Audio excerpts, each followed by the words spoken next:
नमस्कार, मनियारी न्यूज में आपका स्वागत है। रात के करीब 11:30 बज रहे हैं।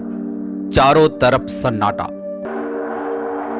यह जो वीडियो आप देख रहे हैं यह मुजफ्फरपुर जिले के अमरख पंचायत के मधौल गांव का प्रवासी मजदूर है जो महाराष्ट्र और चंडीगढ़ से अपने घर पहुंचे हैं।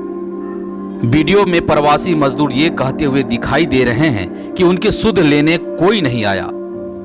आपको बता दें कि इस कोरोना वायरस महामारी में जब भी कोई प्रवासी मजदूर या छात्र अपने स्थानीय जिला पहुंचते हैं तो सबसे पहले उसे स्टेशन पर उतरते ही स्क्रीनिंग की जाती है, फिर उसे स्थानीय प्रखंड में ले जाया जाता है, फिर उसके बाद प्रखंड की जिम्मेदारी होती है कि वह उसे स्थानीय पंचायत के कोरोना सेंटर के हवाले कर दें। जबकि जो आप तस्वीर देख रहे हैं वह अमरख गांव में बनाया गया क्वारंटाइन सेंटर है, जबकि इन प्रवासियों को चाहिए था कि वह प्रखंड के माध्यम से सीधे क्वारंटाइन सेंटर पहुंचे, लेकिन इन प्रवासियों ने क्वारंटाइन सेंटर न पहुंचकर सीधे अपने घर की ओर निकल पड़े। कोरोना वायरस जो एक लाइलाज बीमारी है, ये प्रवासी अपने साथ उन लोगों को भी संक्रमित कर सकते हैं जो उनके संपर्क में आए हैं। सबसे पहले हम आपको सुनाते हैं प्रवासी मजदूरों ने क्या कहा। और ये लोग महाराष्ट्र से चल के आए हैं, चंडीगढ़ से आए हैं, सभी लोग दूर दराज से आए हैं। तो रात काफ़ी हो गई है, 11:30 बज रहा है। तो बताइए क्या हुआ, कैसे कैसे आप लोग यहाँ पहुँचे? हम लोग आए मुजफ्फरपुर में, तो फोन किए मुखिया जी के, तो फिर ब्लॉक आए, तो ब्लॉक से आए तो फिर फोन किए तो कह रहे चरुआ आइए, चरुआ आके हम गाड़ी की व्यवस्था कर रहे हैं।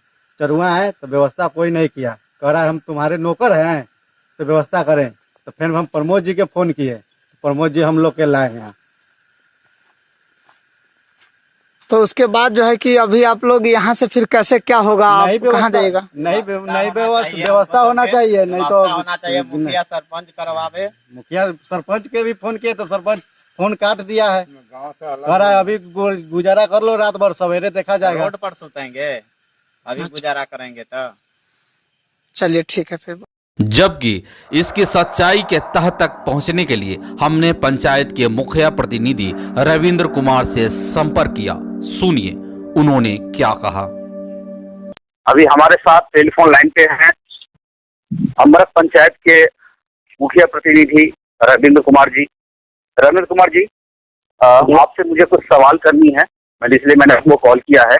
रात की एक घटना है, जो वीडियो अभी मैं देखा हूँ कि कुछ प्रवासी मजदूर महाराष्ट्र और चंडीगढ़ से पहुंचे हैं अपने घर, और जो वो स्टेटमेंट दे रहे हैं वीडियो में, उनका कहना है कि मैंने कई बार मुखिया को कॉल किया, सरपंच को कॉल किया, जिला परिषद को कॉल किया, लेकिन किसी ने इसकी जिम्मेदारी नहीं ली, सुध नहीं लिया। और वो फिर किसी स्थानीय, उनके गांव के स्थानीय कोई लोग हैं, उन्होंने उसे मदद की और उसे अपने घर तक ले गया। जहाँ तक मुझे मालूम है कि कहीं से भी कोई प्रवासी मजदूर आते हैं, खासकर भी महाराष्ट्र में जो सबसे ज्यादा, भारत में सबसे ज्यादा अगर इफेक्टेड है तो वो महाराष्ट्र है कोरोना वायरस को लेकर। और जब वहाँ के लोग आए हैं, जबकि एक जिम्मेदारी होती है, जब भी कोई स्टेशन पर उतरता है तो वहाँ सबसे पहले स्क्रीनिंग की जाती है, फिर उसे प्रखंड स्तर पर भेजा जाता है, और प्रखंड की जिम्मेदारी होती है कि वो उसे पंचायत स्तर पर भेजे और क्वारंटाइन करे उसको, ना कि वो उसे अपने घर सीधा चला जाए, क्योंकि हो सके वो संक्रमित है या नहीं, क्योंकि इसके लक्षण कभी कभी देर से भी आती है। तो अगर वो जिस व्यक्ति से संपर्क में है तो उससे भी वो संक्रमित हो सकता है। तो सबसे पहले तो आप हमको ये जवाब दीजिए कि ये जो व्यक्ति बोल रहे हैं इसमें कहाँ सत्यता है? क्या आप लोगों ने इसकी मदद नहीं की? अगर नहीं की तो क्यों नहीं की, ये हम आपसे जानना चाहते हैं। सबसे पहले तो हम इस पंचायत के प्रतिनिधि के रूप में जनता के सेवा में 24 आवर खड़े रहता हूँ। कोई मुझे रात को भी बुलाता है तो मैं रात को पहुंच जाता हूँ, दिन की तो बात ही छोड़िए। और मुझसे कोई भी संपर्क नहीं चाहता गया। एक लड़का संपर्क भी किया तो वो उल्टे मुझे धमकी भी दे रहा था, जिसका रिकॉर्डिंग मेरे मोबाइल में है, उसके भाई के पास में भेजा था। अच्छा। और वो दूसरा कोई नहीं है, हमारे वार्ड नंबर 13 मस्ता से नहीं, उनका लड़का है जी। ठीक है। उसने हमसे गाड़ी की व्यवस्था मांगा, हमारे पास गाड़ी नहीं है। मेरे पास गाड़ी होता तो मैं गाड़ी व्यवस्था कर देता। उनको मैंने बोला था कि भैया आप आइएगा, ब्लॉक में जाइएगा, बीडीओ साहब से सदन साहब देंगे, बगल में चरुआ पंचायत है, वहाँ कोटाई सेंटर बना हुआ है, वहाँ पर हम दिलवा देंगे। बिल्कुल। लेकिन वो बोला कि नहीं, मैं तुर्की स्टेशन से आगे बढ़ चुका हूँ, मैं पैदल आ रहा हूँ।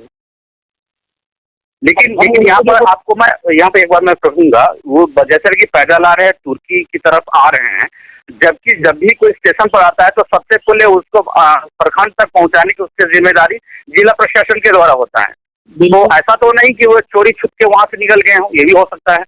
नहीं, वो उसके कथनानुसार, जो लेबर बाहर से आया है उनके कथनानुसार कि उनको छोड़ा गया है ब्लॉक में। अच्छा। और उससे पीएचसी भेजा गया है, पीएचसी में जाने के बाद जांच हुआ, इसको ब्लॉक लाकर छोड़ दिया गया, क्या किया गया वो लोग जाने, हमको कुछ पता नहीं है इसके बारे में। ठीक है। लेकिन वहां से वो रात में आया, इसी के इंतजार में मैं क्वारंटाइन सेंटर अपना हाई स्कूल पर रात 11 बजे तक था कि कहीं वो लोग आएंगे तो उसको रहने की व्यवस्था कर देंगे, लेकिन वो लोग आए नहीं। सुबह में आए हैं, और सुबह में आए हैं तो उन लोगों को मैंने व्यवस्था कर दिया है, उन लोग से पूछा जा सकता है। तो वो सुबह में कहाँ से आए हैं, अपने घर से आए हैं या फिर वो तुर्की में ही क्वारंटाइन सेंटर में थे? नहीं, वहाँ नहीं रहे हैं, वो तो आए हैं मधौल मिडिल स्कूल पर ठहरे हैं कि घर ठहरे, भगवान जाने, हमको ये पता चला कि भाई मिडिल स्कूल में रहे रात भर, और उसके बाद वो हमारे क्वारंटाइन सेंटर पर आया हुआ है। और यहाँ पर सबको रख दिए हैं, जो भी व्यवस्था हमारे अंदर से बनी है मैंने कर दिया है। अच्छा, ये भी तो है, देखिए सोशल डिस्टेंस भी रखना जरूरी है। जिन्होंने उसकी मदद की तो उसके हिसाब से तो उनको भी क्वारंटाइन होना चाहिए, क्योंकि वो भी व्यक्ति के संपर्क में आए हैं। बिल्कुल बिल्कुल, वही लड़का लेकर आया है सवेरे में, बता रहा हूँ कि वही एक लड़का है प्रमोद सिंह नाम से, अपने गाड़ी अल्टो से 5 आदमी को बैठा कर लेकर गया है। अच्छा, मतलब ये सोशल डिस्टेंस नहीं कर पाएंगे। हाँ बिल्कुल। देखिए मेरा कहने का मतलब ठीक है, मदद करनी भाई अच्छी बात, मदद कीजिए, क्योंकि मदद करना ही भलाई का काम है, लेकिन कम से कम सोशल डिस्टेंस रखना चाहिए।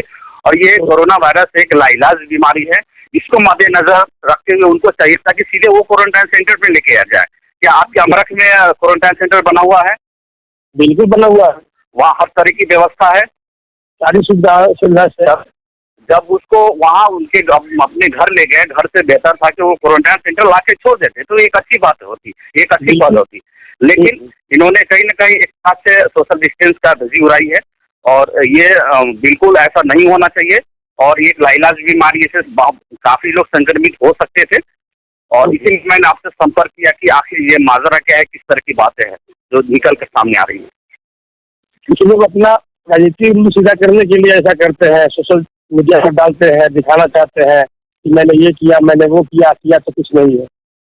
इससे मैं बता दूं कि इससे पूर्व भी मैंने पंचायत में सैनिटाइजर छिड़कवा के काम किया था। तो लड़का मेरे यहाँ से केमिकल मांग के ले गया, मेरा 12 नंबर वार्ड और 13 नंबर वार्ड मिलकर के उसको छीटा, और उन्होंने सोशल मीडिया पर डाल दिया कि मैं अपने खर्चे से छिटवा रहा हूँ। तो ऐसे भी लोग हैं, उनको मैं क्या करूँ, उनको मैं धन्यवाद देता हूँ कि चलो भैया जैसे भी हो नाम दुआ आगे बढ़े। ठीक है रविंद्र जी, बहुत बहुत धन्यवाद, आपने मुझे समय दिया, धन्यवाद आपका। धन्यवाद।